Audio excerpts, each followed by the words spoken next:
Welcome to Keisha and Company, and I'm so excited to be here today. I have none other than Dr. Owen Cardwell in the house today with his lovely wife, Mrs. Caldwell. How are you guys doing today? Doing well. How are you, Ms. Caldwell? Doing Wonderful. fantastic, yes. I'm so excited today about this interview, even though I just planned it maybe about 3 hours ago. I've been just floating on clouds since I talked about what Mr. Caldwell did earlier. And if you can, just at this moment, Mr. Caldwell, I was reading about you earlier, and I'll admit I got a little emotional because researching what you did turned into me researching what happened back when integration was going on. And I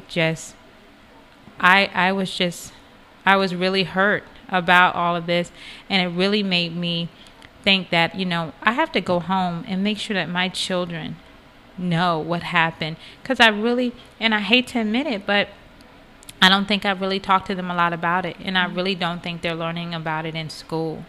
So it's such, important things that happen, like that morning when you walked into EC Glass, that they may not know about. Mm-hmm. Yeah, it was January 29th, 1962. Mm-hmm. It snowed quite heavily the night before, and we weren't really sure that there was going to be school that day. But a lot of preparation had gone into that day of desegregation, and I have to constantly correct people when they say that Linda and I integrated the schools, because integration didn't take place until several years later, right? Quite begrudgingly, Right. and quite slowly. Two African American students in a school population of about 2,300 is not integration. That's right. It's desegregation. Wow. So we got to school after the school bell had rung. That was by design, and we'd already had an opportunity to have a tour of Glass, and we knew where our classrooms were in our homeroom.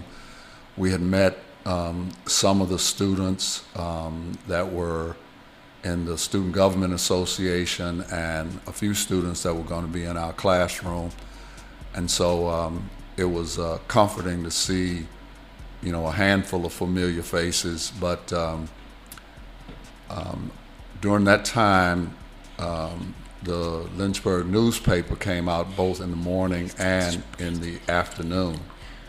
And the afternoon edition showed that students had been hanging out windows, standing indoors. I read that. Waiting for us to come. Wow. And I have to say, if I had seen all of them standing there, I might not have gotten out of the car that day. Right. Well, and I'm glad. I was about to ask you about telling us about that day, because your fathers walked you into school that morning, correct? That's correct. Linda's father and my father. Wow. And when they walked you in, did they just say, or did they walk you to your first class? Or do you remember how your father looked? Did he give you a talk? What happened when you finally walked to your first class? No, there was not a lot of talking that took place in the car that day. Right. Mr. Barksdale drove. My father rode in the front seat, and Linda and I were in the back seat, and they simply drove us to the front of the school, and we got out and went to our homeroom class. There had been a lot of community support from the African American community leading up to that, so we felt rather comfortable going in that day. So we kind of left on our own after that. Right. Just listening to your story, I'm just getting emotional just thinking about it. I mean, just what you did, and being 13, 14 years old, walking into, were you 13 or 14? I read in the article. Linda was 13 and I was 14. Wow. So that day, you agreed to meet for lunch? Well, we were supposed to meet for lunch. Right. We had all of our classes the same, of course, except gym. We couldn't have gym together. And they had arranged for our gym period to be just before the lunch period. Right. But what we did not know is that EC Glass had 2 cafeterias. Right. And so Linda went to the one closest to her gym class. I went to the one closest to my gym class. Wow. And there was a service worker there, Thelma Campbell, that told Linda that Owen is in the other cafeteria. How did you feel eating lunch? Were you alone? I mean, were there any children? Oh, I was absolutely alone. Those that were sitting at the table got up and left when I sat down. Right. Do you recall any children at all making you feel welcome? Well, there were a few. As I said, there had been some preparation made. But, we've come to understand over the years that that day was really designed for our failure. Why send students to a school in the middle of the school year, number one? Right. Why the rather arbitrary decision was made that Linda and I would go and Brenda and Cece had to wait until September. the beginning of the next I school saw that. year. Right. It was really capricious and arbitrary on the part of the courts, and it was ostensibly based on the idea that Linda and I had IQ scores that were slightly higher than Brenda and Cecilia. But see, the ugly truth is that our IQ scores were higher than 98% of the students that we were going to be going to school with. Wow. I read that it was Brenda Hughes at the time. Now she's Brenda Andrews, and she's actually publisher of the Journal and Guide in the Tidewater area. And it did say that, in September 1962, they were allowed to, come in after. But the article I read says that Linda Woodruff recalls the fact that you were told to enter into the second semester of your freshman year, and she stated that it was a racist thing, the most racist thing they could have done, because we were set up to fail. We came to that conclusion Wow. after several years of telling our story. Yeah. Wow. And then it said that in Latin. So you were taking Latin at the time? We were both taking Latin at Dunbar, and the Latin course carried over to EC Glass. Right. We were using the same class book, course book, but for whatever reason, we were something like 11 or 12 lessons. You said 20 chapters behind. Well, that might have been a slight exaggeration. Okay. A little bit.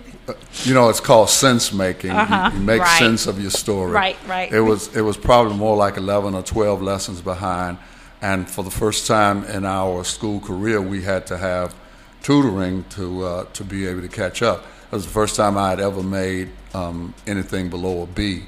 And then for tutoring, you had to go back to Dunbar. We had to go back to Dunbar to Ms. Lomax's class. Wow. Well, actually, we met at her house on several Saturdays to catch up. Linda Woodruff said at the time when she went to EC Glass, a lot of her old friends refused to have anything to do with her because they said, you're now going to the white school. But I read that you still associated with some of your friends from Dunbar. How did they look at you, and how did you feel for leaving Dunbar? Well, like you said, I didn't have that same experience. I still had quite a few friends that associated with me at Dunbar. Had a very supportive church, Fifth Street Baptist Church, that had a large youth contingency at the time.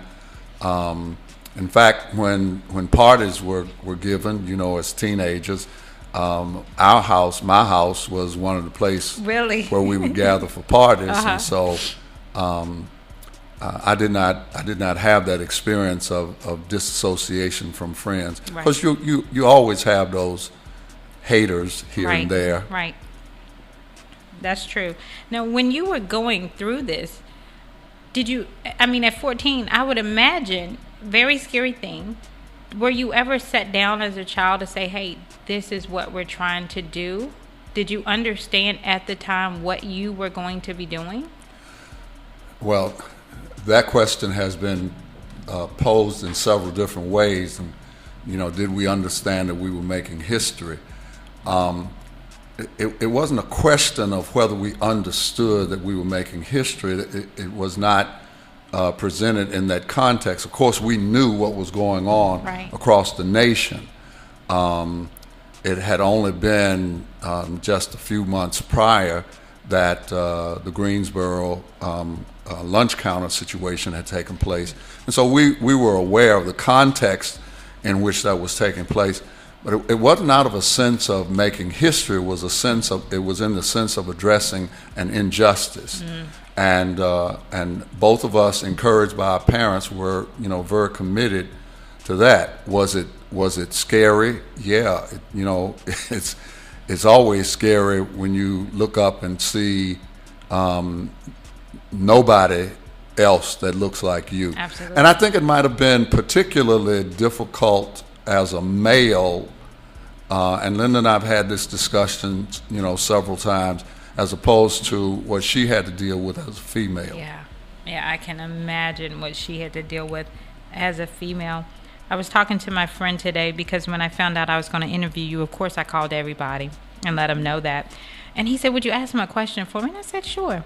He said, "I always wanted to know, he said, ask him, does he think, did it help or hurt us as a people what they did in 1962?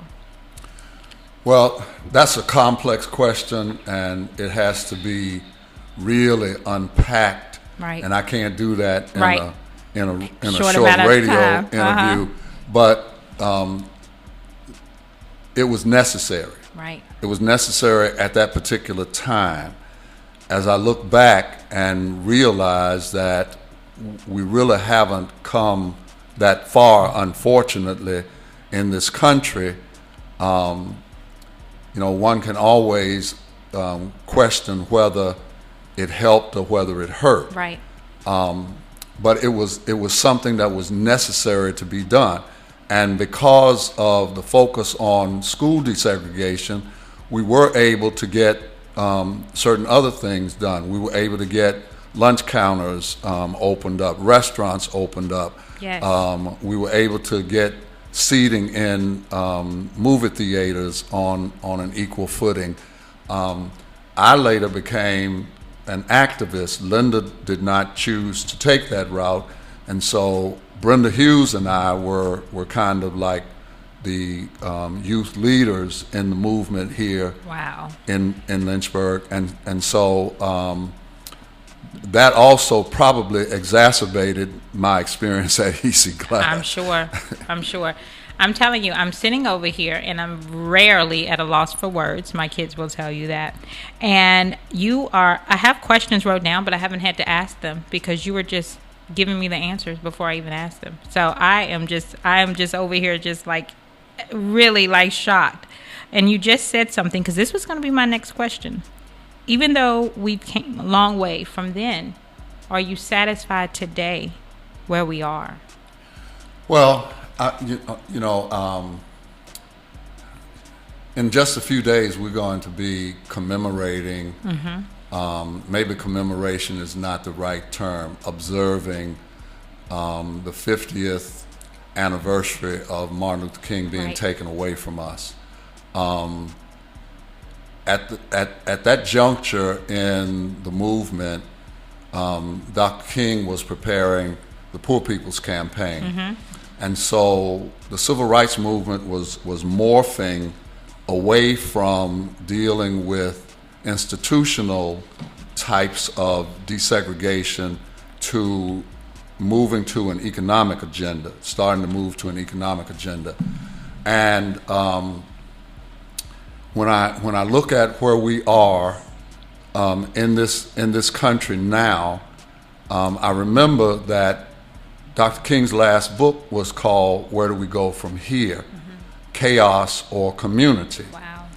And one could very easily argue that we have steeped down into a bit of chaos, particularly with 45 in the White House. So, but I'm heartened, and I shared this at Linda's memorial service today. It struck me that she was taken away from us just a few days prior Right. to over 800 worldwide demonstrations with young people that were slightly older than Linda and I were 50 years ago, 56 years ago. And so I'm encouraged that that our young people are beginning to see that they do have a voice, that they can make a difference.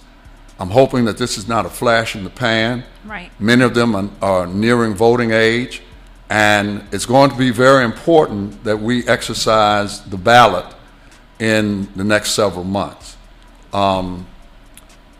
So, as I said, that's a rather complex question, and part of what's happening is, as you're well aware, on tomorrow night at EC Glass, Absolutely. there's going to be a Unity in the Community rally at 6 o'clock. And from what I understand from the organizers, part of the purpose of this is to begin to answer the question, where do we go from here? And in particular here in Lynchburg, to kind of tie it in to the poverty initiative that has been launched here, but doesn't have a lot of momentum at this point. Right, right. I am excited. I will be there tomorrow. That event is Unity in Our Community. It is going to be held Tuesday, April 3rd from 6 to 8 p.m. Doors will open at 5 p.m. I apologize for that. If you want to get there at 5 a.m., you can, but you're going to have to wait a while. But doors will open at 5 p.m. That's at 2111 Memorial Avenue, Lynchburg, Virginia.